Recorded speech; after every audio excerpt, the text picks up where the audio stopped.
to the live stream. It is Tuesday, February 3rd. Thanks for joining me today. Don't forget to engage the channel, like, subscribe, leave a comment, share the podcast.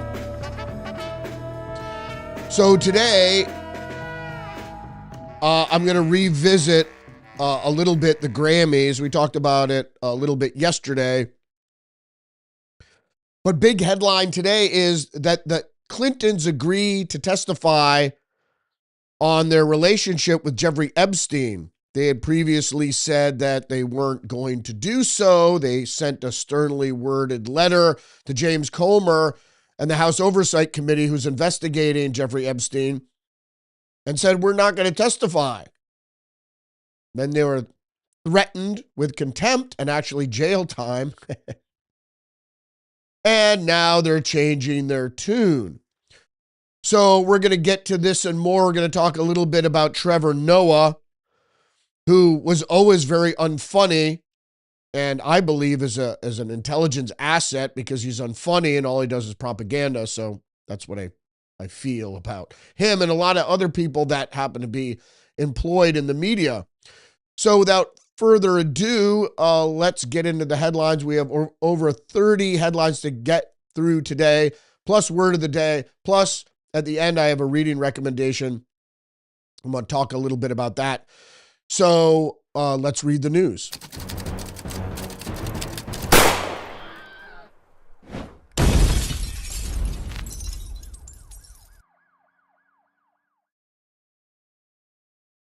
All right, we're going to start with word of the day. And the word of the day from Merriam-Webster is poignant. And why do I say poignant? Poignant means to be deeply affecting and touching, but more specifically, painfully affecting the feelings, causing a strong feeling of sadness. Why would I say such a thing? Because there are some poignant things we need to discuss today.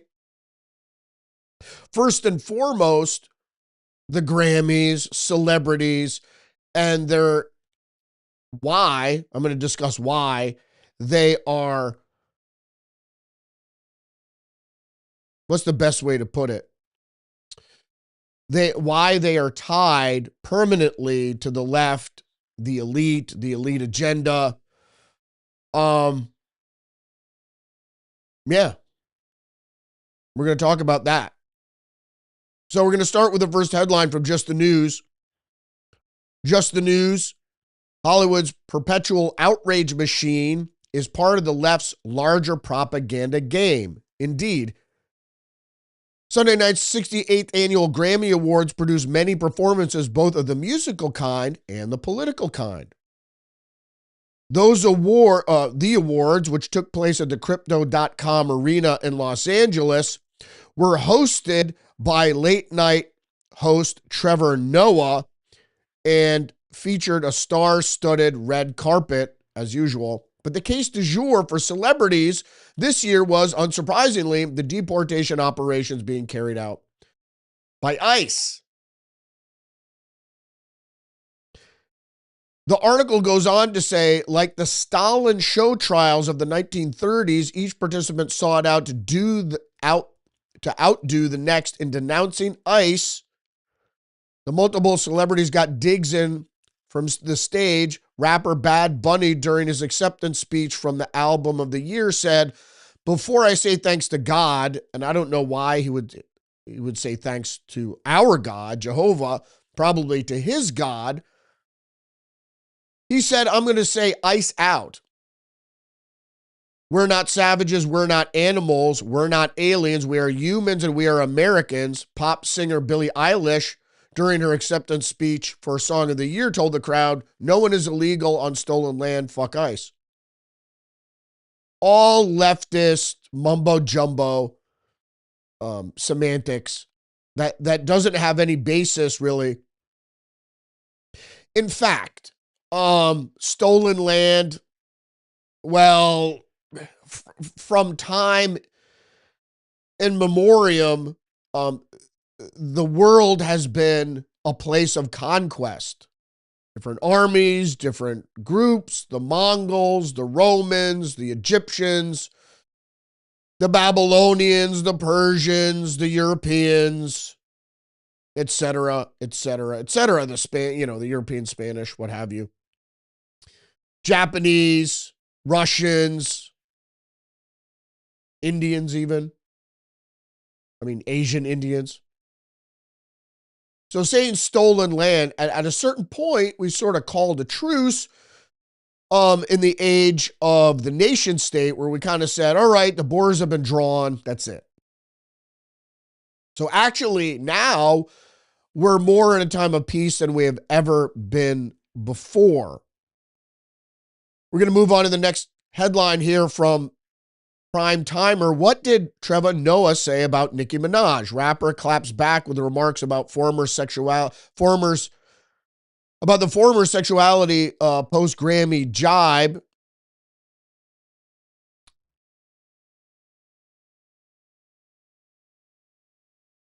Let's just get into what Trevor Noah said. Now, Trevor Noah, like I said, was never funny. I never found anything that he ever said funny. And he was really a bane of the media during COVID. He was the worst. In any case, he said about Nicki Minaj, she's not here tonight. He recognized people that were in the crowd, and he said, Nicki Minaj is not here tonight. And of course, they all laughed. She is still at the White House with Donald Trump discussing very important issues.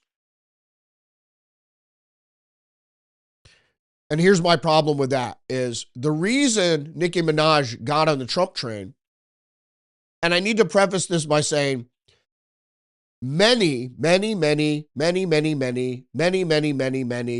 former Democrats, former leftists, former progressives, former liberals, or even still liberals,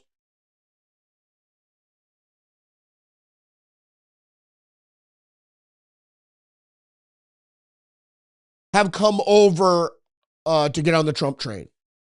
Most notably, people in the cabinet, RFK Jr., Tulsi Gabbard, among many others. Many other people, independents and leftists and Democrats, have voted for Trump because they've seen the light, so to speak. Trevor went on to mock Nicki as he imitated Trump's voice. Actually, Nicki, I have a biggest ass. I have it. Everybody's saying it, Nicki. I know they say it to you, but it's me. Whap, whap, whap. Look at it, baby. But the point is, when he said she is still at the White House with Donald Trump discussing very important issues, she did. Most particularly, she got on the Trump train because of what one of her apparently biggest concerns is the persecution of Christians in Nigeria. Now, people could say, why is that important? It is important because not only are Christians really being persecuted in the United States, and they're persecuted, religious folks are always persecuted in communist countries, et cetera, but this was her cause celeb, and that, she wanted to defend Christianity in Africa with good reason. And there is religious persecution, Christian persecution going on in Nigeria, mostly by Muslim extremists. I think it's Boko Haram there in Nigeria. And the government is turning a blind eye to it. I don't want to get into that whole story, but it's certainly, I would consider, a very important issue. It is an international issue, but it highlights, and this is what a lot of people have said about Nicki Minaj, is that she needs to concentrate also on the Christians being persecuted here. There's a double standard when it comes down to who gets protected, whose religious worship gets protected, and whose gets ignored. So, but that's going to bring me to the next story here from the Hollywood Reporter. You might have seen this if you watched the Grammys at all, or you might have seen these clips online. Jelly Roll wins his first ever Grammy and urges deeper relationship with Jesus. And I am going to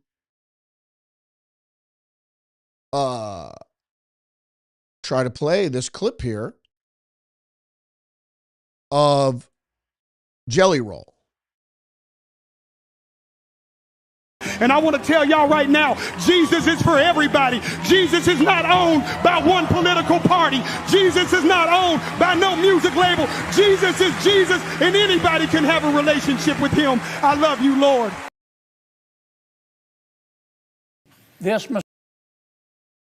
So I just wanted to play that last bit. He started the whole bit, his speech, by saying when he was in prison, he had music and he had a Bible, and he got into both. And there are a lot of religious conversions in prison. And there are a lot of, like they always say, there are no atheists and foxholes. When you're faced with desperate situations, there are two ways you can go. And the best way to go, obviously, is to Christ. Now, I'm not a thumper or anything like that. If you know what the Christ is necessarily, and some might see this as blaspheme, I've done my research, so I know that it is inside you. They say Jesus in your heart, but there is a spark of divinity inside you, which if you let that shine, that spark of divinity in your soul, you can become divine. And that's exactly, I believe, what happened with Jesus, the Christ, the Messiah, that it was the most realized object of divinity, creature of divinity on this earth. And so he's inside you as well. And, but it goes back to God, Jehovah, and whether or not you, and this is a Rousseau quote as well, is you become good by doing good. So if you want to be good, if you want to be on the good side, you're going to be judged by your works. And so it's not hard. You just be a little selfless and go out there and try to do something for somebody else. And it could be just as easy as being nice to somebody, even saying hello. So that's certainly something that can be considered. Even if you're not religious, if you're spiritual at all, if you look at it in spiritual terms and you overlap that on top of religion, you could see that they're similar. So you don't have to use the words or the names, but if your heart is in the right place, you're going to be on the right side. Or, if you choose, you could be on the wrong side, as what is happening now is that God is filling the wrongdoers with delusion, with strong delusion. And so he's making them believe things that aren't true. And that's the clear delineation between good people and bad people. All right, that's enough proselytizing. That's not really usually my thing. But religion is interesting if you take time to read it. Nobody likes to be preached to. That's the problem. Especially in this day and age when there's so much information, you don't need to go to the pulpit to get information. You could figure it out on your own. More from the Grammys. Post-millennial Billie Eilish faces demands to return multi-million-dollar mansion to Native Americans after stolen land. Grammy speech. Our voices really do matter and people matter. Fuck us. How original is that? And the New York Post has the headline, Native American tribe that owns land under Billie Eilish's LA mansion has message for virtue signaling. Singer, the Native American tribe that owns the land under Billie Eilish's multi-million-dollar Los Angeles mansion said celebrities should explicitly reference the tribes if they want to use them to virtue signal. The Tongva tribe confirmed the Bad Guy Singer's $3 million home does sit on its ancestral land after the 24-year-old used the Grammys acceptance speech to rail against ICE and insist No one is illegal on stolen land. And I went over this yesterday. Illegal is an adjective in illegal alien or illegal immigrant. It's not, I mean, sometimes people just shorten it up and call people illegals. Oh, that's so insulting. But it means they're illegal immigrants. You could just say illegal immigrants. You want to say undocumented, whatever. They're not supposed to be here, period. And there's a reason for that. And people that have suffered at the hands of illegal immigrants know this. It's the same thing like a person with a license, without a driver's license, gets in a car and kills somebody, right? They're not supposed to be driving. So that's the issue. It's not like I have any animus towards people that try to get in this country, illegally or otherwise. It's just like you're not supposed to be here. And so if you weren't here, the death that resulted from your hands, that is your responsibility, shouldn't have happened because you shouldn't have been here. Just like a person without a license should have been behind a wheel of a car. Or you could even argue, if you're a teetotaler, that a person who killed somebody when they were drunk driving shouldn't have been drinking and driving. So, as a result. And it's always the left. They don't foresee the unintended consequences of their actions, and they don't really care. I mean, the indigenous, I'm going to get back to the article here. The indigenous inhabitants of the Los Angeles basin, known as the First Angelinos, said they appreciate Eilish's sentiment. However, they noted the performer hasn't contacted them directly. Like I said, it's all virtue signaling. She probably doesn't even know what tribe exists in Los Angeles. Predates the Spanish in any case.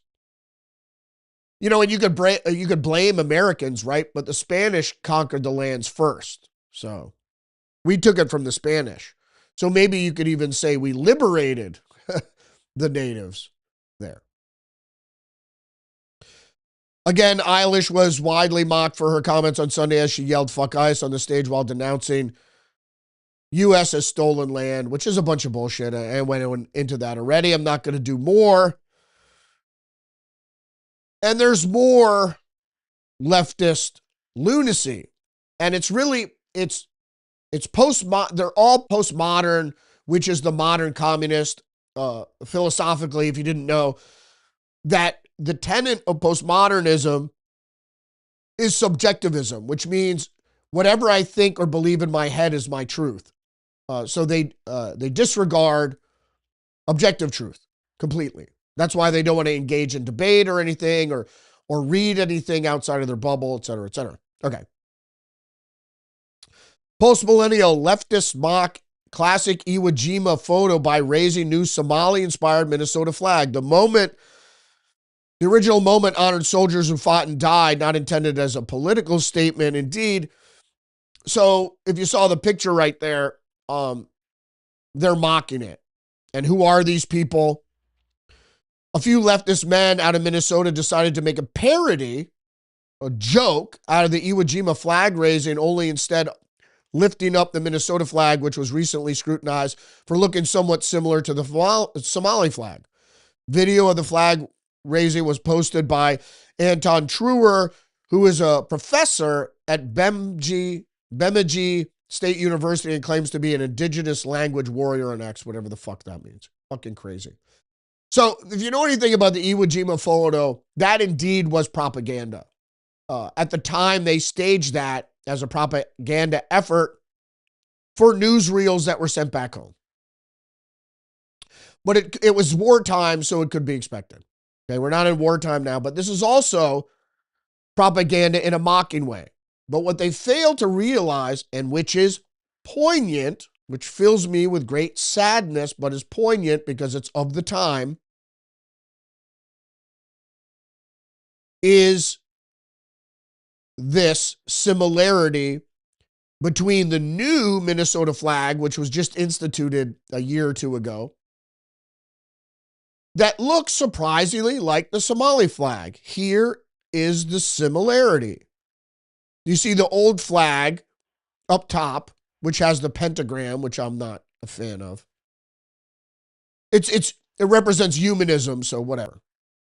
But it looks like a traditional state flag with a bunch of stuff and a seal there that represents Minnesota, a shield, and different things that are usually tied to agricultural exports, etc. But you see the new flag, and then you see its similarity with the green, white, and blue, and a star, which is very similar to the Somali flag. So that's why it's poignant. These assholes were mocking the Iwo Jima flag raising in wartime. And if you know, Iwo Jima is one of the deadliest battles in the Pacific. They're mocking it with raising what appears to be a foreign national flag on America's soil in response to the ICE investigations and the fraud investigations. It's insurrection, as far as I'm concerned. You could say they're raising the Minnesota flag, but that's not the Minnesota flag. It's a mock-up of a Somali flag. It has little semblance to the old flag. Matter of fact, it doesn't incorporate anything from the old flag. I didn't know how it was allowed. It's the same thing. It's especially with Muslims, they overpopulate an area, then they get involved in the politics, and then they shape the politics, and that's why you get a flag that represents their heritage. It's shameful. And I'm not a flag waver, you know. I don't despise the American flag. It's certainly, and if you've ever lived or been abroad, when you see the stars and stripes, it certainly fills you with a feeling, for the most part. If you're an American, it fills you with a good feeling, for the most part. But I'm not a flag waver. I don't openly wave the national flag. These days I consider myself a nationalist only to oppose the anti-nationalists. For the only reason. You know, America has its own greatness and blah, blah, blah. Whatever. I can't drag on too much because I'm only at article number 8 here. New York Post, grassroots anti-ICE campaigns funded by left-wing billionaire donors. Went over this time and time again. The grassroots, they're not that appear to be grassroots, are actually organized not by concerned citizens, but mega donor money, some coming from China, communist China, and our adversary China, who has specific needs and wants of creating division in this country. Although framed as a spontaneous uprising and concerned everyday people, the demonstration, like countless that have regularly metastasized during Trump's terms, feature a familiar cast of politically obsessed activists and terminally online characters. So what they found out is Neville Singham Network is the most active in Minnesota, partly because that's the most crazy network, but they're not alone, said Scott Walker, president of Capital Research and an expert on dark money outfits. The People's Forum and the Party of Socialism and Liberation, both funded by China-based former software exec Singham. Both groups promoted the ICE Out protests, which were organized by another group called 5501 through social media. What's new is we are seeing truly extreme communist splinter groups showing up alongside the American Federation of Teachers Union or the Ford Foundation. That's a disturbing trend for us who follow these things. Normally, we wouldn't have been cheek by jowl publicly with those people. That kind of self-policing on the left seems to be disappearing. In other words, referring to American protest groups siding with a foreign adversary. There's more. They work together through Byzantine networks of understanding. An average protester might have a dim understanding of Neville Singham Network, but we will be friends with the people in several other groups. He himself probably belongs to half a dozen groups because their groups are constantly metastasizing new names. Indeed.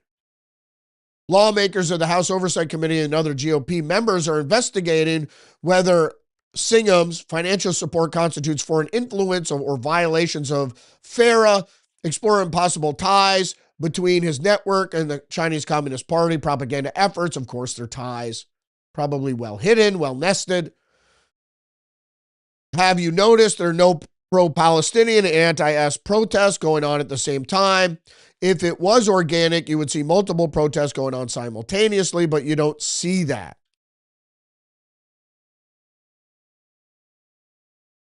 5501 lists its nonprofit partners on its website, including the Ford Foundation-funded Voices of Florida, a black and queer-led pro-abortion nonprofit, and former Bernie Sanders-PAC Political Revolution.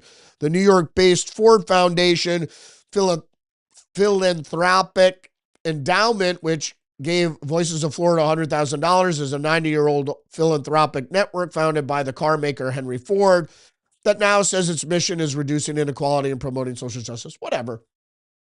I mean, you look at the Carnegie Foundation and, the Gates Foundation mirrored all these, turn of the century foundations, even 19th century foundations like the Carnegie Foundation.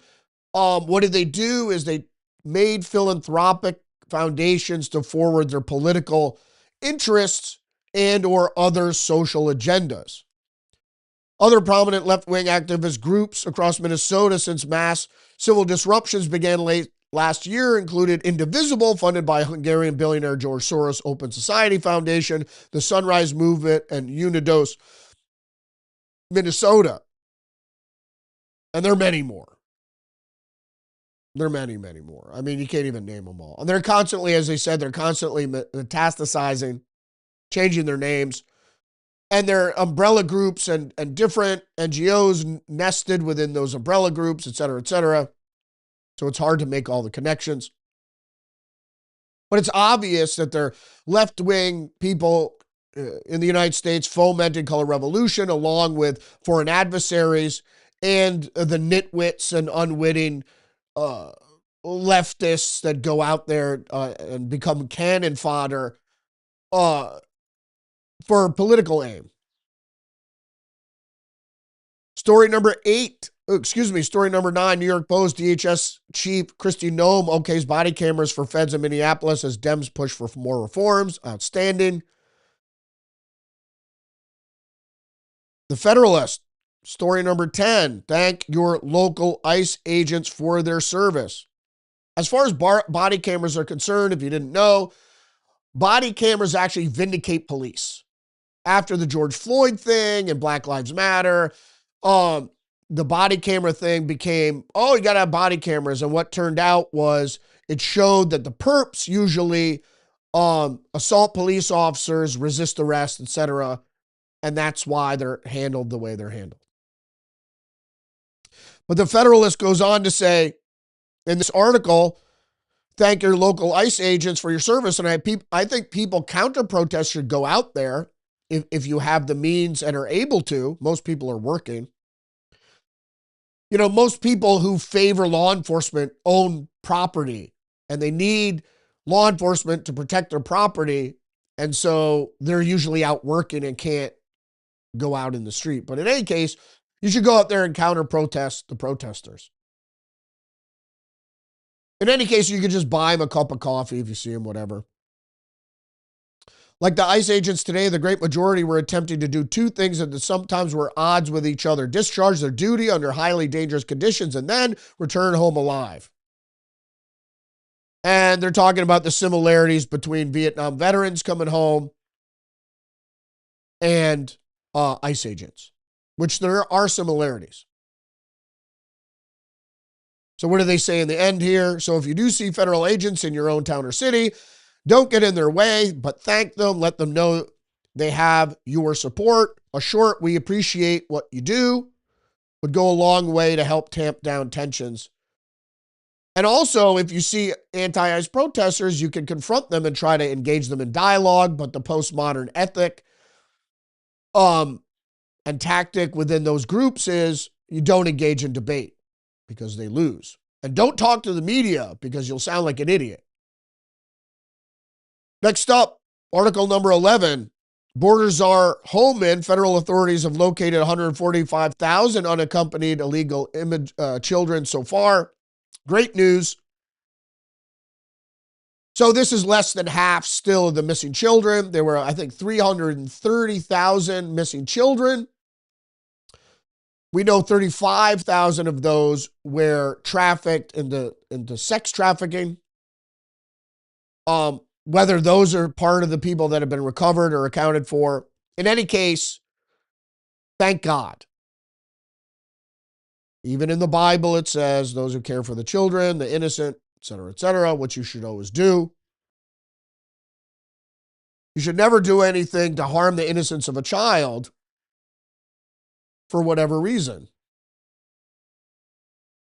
That's the biggest responsibility is to raise children or to aid in their raising. And I might add to that at the end there with a reading recommendation. But first, story number 12, New York Post, Bondi announces 2 more arrests in Minnesota church invasion. But I want to get into the 2 more arrests are Ian Davis Austin and Jerome D'Angelo Richardson. But I want to go into, I touched on this briefly, Georgia Elise Fort, an award-winning journalist. Because I didn't really talk about her at length, and I wanted to, because I was a journalist for 30 years. I know a thing or two that this person doesn't know about journalism. New York Post, journalist Georgia Fort live streams her arrest after allegedly storming Minnesota church with Don Lemon. What she kept saying was, you have an administrative warrant. That's not a bench warrant, blah, blah, blah, blah, blah. Whatever. They're law enforcement. You're not. They have law enforcement powers, and the best way to fight law enforcement is to go quietly, and then if they made mistakes, you can if you caught a case, get it dropped, or sue them. Okay? Most cops have immunity or indemnified against assault or assault-related criminality, but that doesn't mean if they falsely arrest you, or they can mostly detain you for 24 hours, if they hold you beyond that, or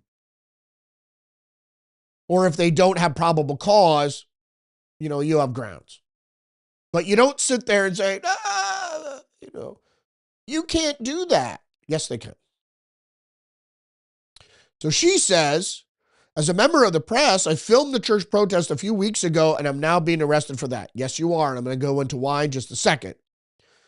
It's hard to understand how we have a constitution, constitutional rights, when we could just be arrested for being a member of the press. That's not why you were arrested, you dumb fuck. Or I would say bitch, fuck bitch, whatever. You don't know the law. As Tom Cruise said in A Few Good Men,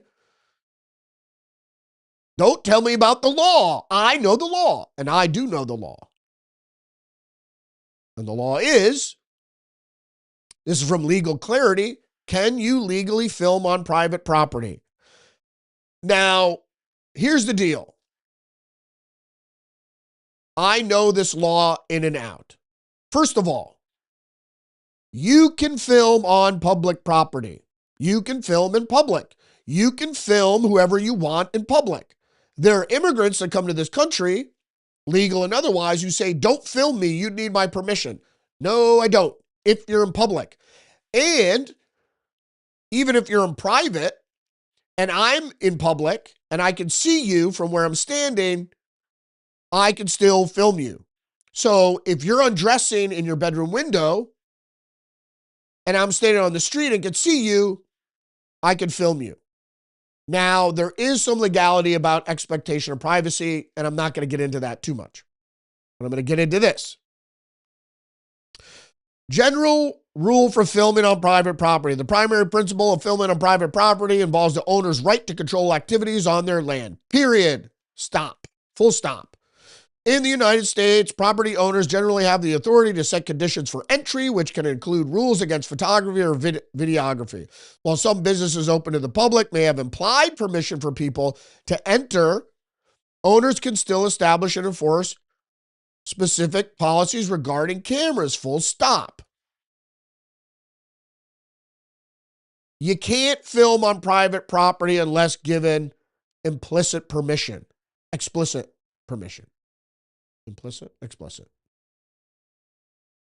Now, you can start filming, and in most cases with cell phones today, people pull out their phones, but if the owner wants you to stop, he can say it.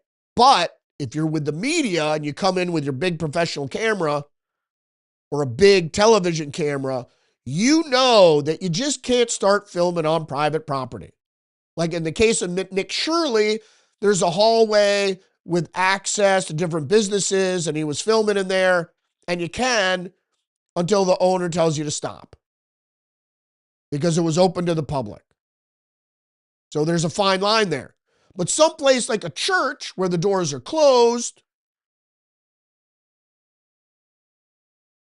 it's not really legal. In any case, it goes on to say, a property owner's control allows them to set rules for how their land is used, though there are sometimes legal limits depending on the jurisdiction and the type of property. If you are on private land, you are generally there at the owner's discretion. If the owner or the representative asks you to stop filming and you refuse, you may revoke your permission to be there. If you are asked to leave and do not comply, your refusal can lead to legal issues under the local trespass law. Doors were closed during the service. If you're a worshiper, sure, you could go in. You can't go in there and interrupt the service. And although there's a fine line there, the reason is they disturbed the service, so that's a conspiracy to deprive rights. That's what they're going with in any case. Goes on to say, understanding expectation of privacy separate from property owners' rights is the legal concept of reasonable expectation of privacy. In other words, the parishioners there have a reasonable expectation of privacy to go into their place of worship and not be filmed if they don't want to be. Because they're on private property. The standard is designed to protect individuals from being filmed in situations where a person would logically expect to be unobserved or recorded and then published. You understand what I'm saying? Violating this right can create legal liability even if you have permission to be on the property. Though the specific definitions of privacy vary depending on the state and the context of the situation. That is the barrier for ethical journalists not to do what these two knuckleheads did. There's a constitution, sure, but there's law. A privacy law. And private property law. You stupid biatch. You can't just walk onto private property and start filming. Especially in the context of disrupting what's going on there. I always respected that as a journalist.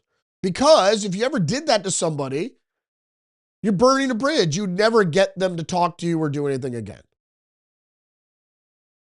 And the best thing about being a journalist is respecting people, because then you become a part of the community. And they go to you with stories or things they hear. You create sources that way. And you want to keep good relationship with, all right, whatever. It's fucking... These knuckleheads that don't know anything about journalism and the relationship you have with the community. Anyway, Fox News. Story 14, illegal immigrant who fled the U.S. after killing Sarah Root, sentenced to 20 years plus years behind bars. Eswin Majaya was extradited from Honduras under Trump administration after being on ICE's most wanted list. Honduran illegal immigrant who fled the United States after killing an Iowa woman in 2016 while driving drunk in Nebraska has been sentenced to 20 to 22 years. All right, we got to move on, though. Story number 15. Rhode Island activist slams adult-run nonprofit that promoted student-led anti-high school walkout. The Providence Student Union reported hundreds of thousands in salaries while promoting Friday protest as a student-led action. This is Fox News. Student Union said it paid more than $76,000 to officers, directors, and trustees and key employees, and almost $300,000 in other salaries and wages. So this adult nonprofit NGO, just like the communists do, got children to do their bidding. The student union got students to leave school during a scheduled school day. One American News, Kathy Griffin urges her fans to make a list of MAGA neighbors amid immigration enforcement operations. If you're silent, you're complicit. I talked about this a few days ago also, is that they're making retribution lists. In the reconciliation after Trump leaves, there will be a MAGA purge, and it's going to get super communist super fast. And that's why we have to stop this shit. The moderate Democrat is gone. So if you're independent or a moderate Democrat, you better come over to the side of RFK Jr. and Tulsi Gabbard. One American News again, story number 17, Florida nurse surrenders license after hateful social media post about refusing to anesthetize MAGA supporters go viral. Eric Martindale, a Florida nurse who stated he would not anesthetize people who support the Make America Great Again movement, is no longer permitted to work in the Sunshine State. On Thursday, Florida Attorney General James Altmaier announced that Martindale is no longer a registered nurse in Florida. Good. Fuck him. Fox News, Bernie Sanders, opinion piece. We need to cap the credit card interest rates at 10%, but he's arguing for a permanent cap. Bernie Sanders agrees with Trump. That's Trump's idea, to go against the bankers and to have a limited period of 10% cap on interest rates for credit cards. It would help out people immensely. That's more than a 50% cut in the interest rate. Most people are paying 25%. National Review, the dam just broke on transgender medical malpractice lawsuits. Where's the coverage? Welcome back to Forgotten Fact Checks this week. National Review looks at the lack of mainstream media coverage of the major verdict in gender detransitioner medical malpractice case. Detransitioner wins $2 million medical malpractice lawsuit, and the media stays silent. No surprise. Yeah, it's barbaric, just like abortions are barbaric. And there's this whole psychological operation to convince kids to do so. Gender affirming care is, as I said, and I think I coined the phrase, but RFK Jr. also used it, gender rejecting care is what it is. If it were gender affirming care, you would be giving the hormones of the sex you were born as. Federalist, Senate GOP can fix elections, boost Trump, and wreck the Dems with the SAVE Act. If you don't know what this is the federal voter ID bill, which I think is essential. And it's argued all the time. Who doesn't have ID? Photo ID. You need photo ID for everything. To get on a plane, to cash a check, blah, blah, blah. The ID, like in my state, you were required, I don't know if you still are, to at least show a phone bill or something with your name on it that proves you reside at a certain address. But the SAVE Act would also prove that you're here legally. Oh my God. That's so awful. But the whole point is they're saying they're filibuster it because it would draw out the Democrats that oppose voter ID. And why would they oppose voter ID? Because they can't win without cheating. My voice. Excuse me. Like I said, if you didn't tune in yesterday to the live stream, I missed Friday because I had a serious head cold. Not a serious head cold. I could knock down head colds like in 12 hours. But it turned into a sinus infection, which has just really been lingering on. And I don't know if it was a head cold or if it was COVID or what, but fucked me up all weekend. All right. Just the news, along with $18 billion budget shortfall, California's bond debt load exceeds $99 billion. Long-term debt across the state makes up about $90 billion. But the debt load sits with the current budget at $99.1 billion. And the thing is, states are supposed to, by law, supposed to have balanced budgets. The fact that they don't and then the federal government has to bail them out is ridiculous. My state, too, is about the same. I think it's even over $100 billion in Connecticut. Here's some good news. One America News. D.C. records 3-week homicide-free streak, lowest start in a decade following Trump administration's National Guard deployment. That's story number 22. Story number 23, which is we led with this at the open. Clintons agreed to testify in House Epstein investigation ahead of contempt of Congress vote, which was the committee was going to vote on contempt charges, which could have put them in jail and should have. Former President Bill Clinton and former Secretary of State Hillary Clinton agreed late Monday to testify in a House investigation into convicted sex offender Jeffrey Epstein, but the Republican leading the probe said an agreement had not been finalized. They had a verbal agreement to sit for deposition. So they didn't agree to a public grilling, which they should have to. They just agreed to a deposition, which in most instances is private. And sometimes isn't even done in front of Congress.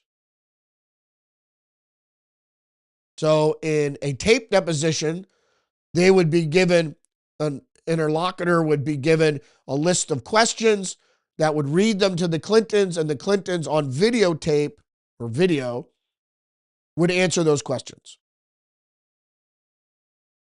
Let's get into some international news. Story number 24. The London Times. That's the Financial Times. This is the Times of London. Spanish plan to give 500,000 migrants residency prompts backlash. The socialist government defends the move to allow undocumented immigrants to work, but the right-wing opposition says the policy will accelerate the invasion. Two things. I don't care about the dilution of citizenry for the most part.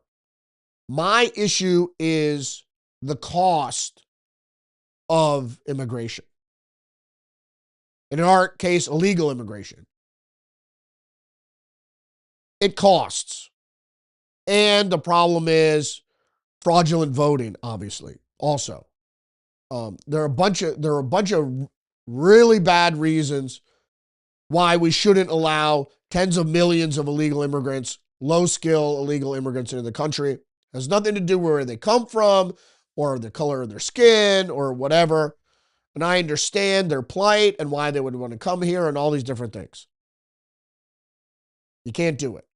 Should there be immigration reform? Sure. Should there be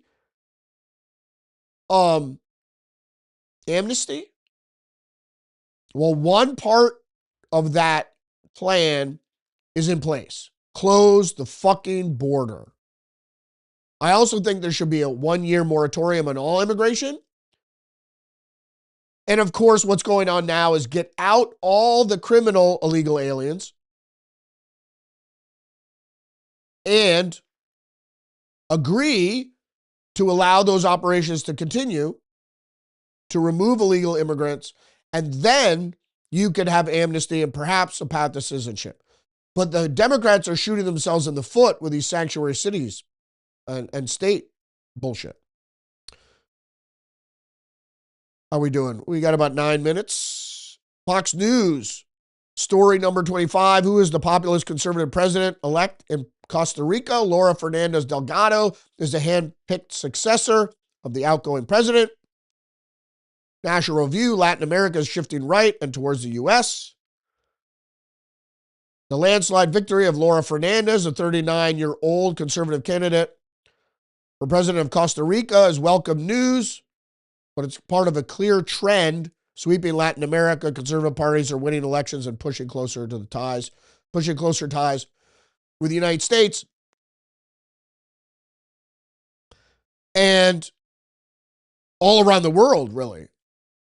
Conservative populism is sweeping the globe, and there's a reason for that. It's a strong rejection of communism and socialism. The reason is it doesn't pay. Socialism. Fiscally, it doesn't work. So people have realized that, and they want to reject it. And it starts to slide towards authoritarianism. Socialism does. And so the battle is in this country, and it's seen all over the world, is no, the right is fascist, they're authoritarian, Hitler, Nazis, evoking these demons from the past. And it's not working for the most part. It's working with some weak-minded people.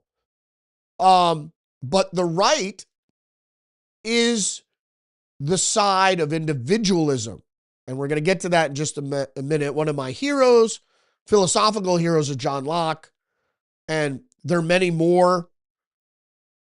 You could, philosophically talk about Rousseau or other people, and we're going to get into one in just a minute, an American, in our reading recommendation. All right, next up, article number 27, Zero Hedge. Musk's ex-office in Paris raided by cybercrime unit as Brussels becomes more unhinged. Not more unhinged, but authoritarian. The Digital Services Act. So the European Commission opened an investigation into X. Oh, X is so terrible, the freedom of speech. The problem is with freedom, just like in the United States, it's not necessarily permissive, but it allows fringe types to get away with what they're doing a lot more easily. Is it, should it be allowed? Probably not. But you're going to find, in a free country, you're going to find pornography. You're going to find higher rates of illicit behavior, et cetera, et cetera. X is a free speech platform, period. What were the problems? Sexual deepfakes and Holocaust denial. Fuck the Holocaust denial shit. I mean, because most of the shit I want to see, it's debating how many Jews were killed in the Holocaust. Whatever. Is it because they call that denial? You're not saying the Holocaust didn't happen. You're just saying, was it 2 million? Was it 4 million? Was it 6 million? Was it 5.2 million? Whatever. And sexual deepfakes, who cares?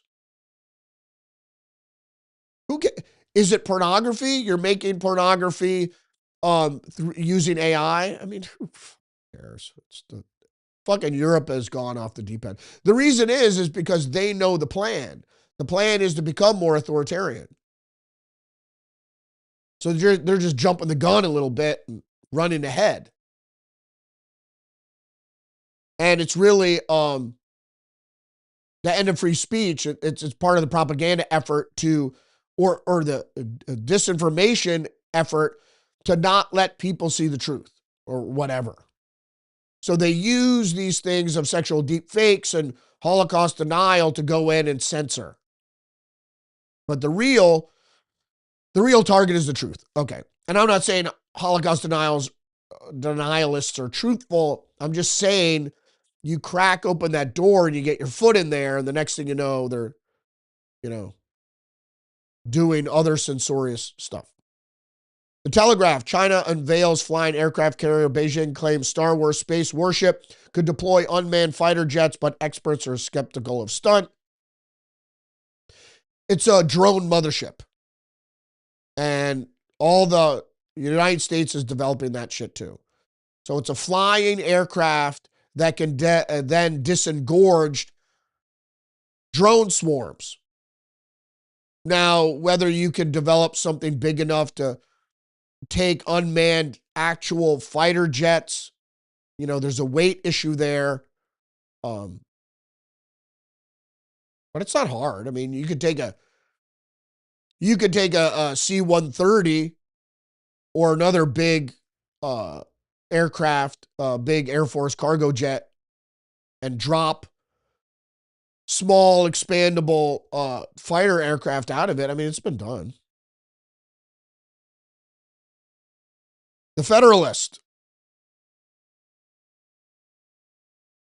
AI rejects the truth and virtue because our culture taught it to. And what does it talk about here? It talks about when you're developing AI. They're talking about, here it goes, Hobbes and Locke would argue for a minimalist social contract that would bind people around government protection and the protection of private property rights, of course. So they're going into individualism. AI bias is based on a narrow band of Western system in the form of Enlightenment rationality based on utilitarian ethics, primarily the idea of do no harm. Utilitarianism is commonly associated with 19th century philosophers as John Stuart Mill. But when you push AI explicitly, harm itself is not subjective. AI says yes, but utilitarianism is the strongest moral tradition. Then you push back and you say the Christian tradition is the strongest, and then it agrees yes. Before I go on anymore, I just wanted to say that it's what you teach, what the culture is teaching itself, and then the Overton window, how you're going to teach AI. And it should be taught that the individual soul, and individual inalienable rights are supreme. That the left is arguing now. But they're all about group rights, which is just, it's a perversion of what socialism really is protecting the all. But if you know from history, the all in the one in the all, e pluribus unum, so to speak, you'd understand that is the proper contingent, the alignment. Individualism on one hand and the entire plurality on the other. Not just groups. But when you start calling groups one, start calling groups individuals like you do with corporations, you're perverting the thought there. And then some more AI news. Svedka's Super Bowl ad debut descends into an AI hellscape. It's just dancing robots. But we're going to see it soon enough. And we got 1 minute left. Can we do it under an hour? 30 stories and word of the day and Rudy's revelation, reading recommendation. What is it today? Ralph Waldo Emerson was an American essayist, lecturer, philosopher, minister, abolitionist, and poet who led the transcendentalist movement of the mid-19th century. He was seen as a champion of individualism. Full stop. And critical thinking. As well as a prescient critic of the countervailing pressures of society and conformity. Friedrich Nietzsche said he was one of the most gifted Americans. And this is my reading recommendation because I met a girl named Emerson and I asked her, do you read Emerson? And she didn't know what I was saying. She was asking me, she thought I was asking if she read. And she goes, yeah, I read. And I go, no, do you read Emerson? And she said, you mean that Ralph Waldo guy? And I go, yeah. She goes, I never heard of him. So I told her a little bit about it, maybe get a young person involved in individualism and understand that way of thinking. In any case, he's an essayist. The ones you should read are Self-Reliance, The Oversoul, Circles, The Poet, and Experience. He instead developed ideas such as individuality and freedom. What you have to understand about Emerson also is the nature soul and the soul's relationship with nature.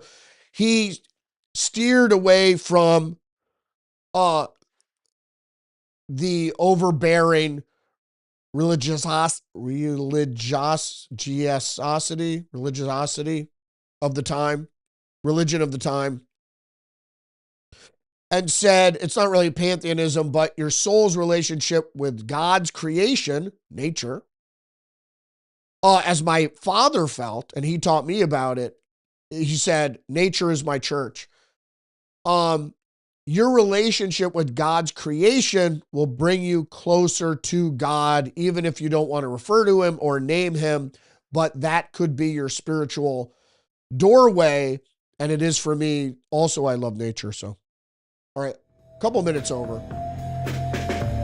Thanks for joining me today. Don't forget to engage the channel, like, subscribe, leave a comment, share the podcast.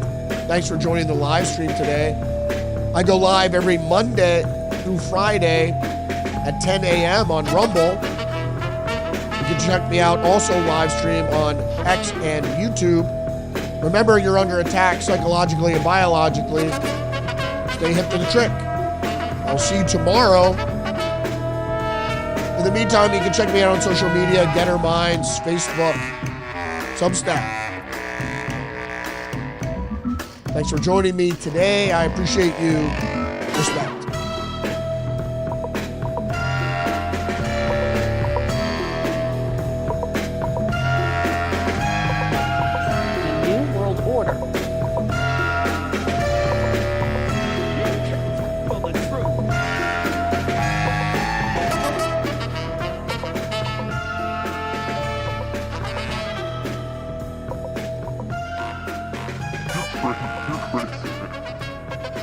You're crazy. I like you.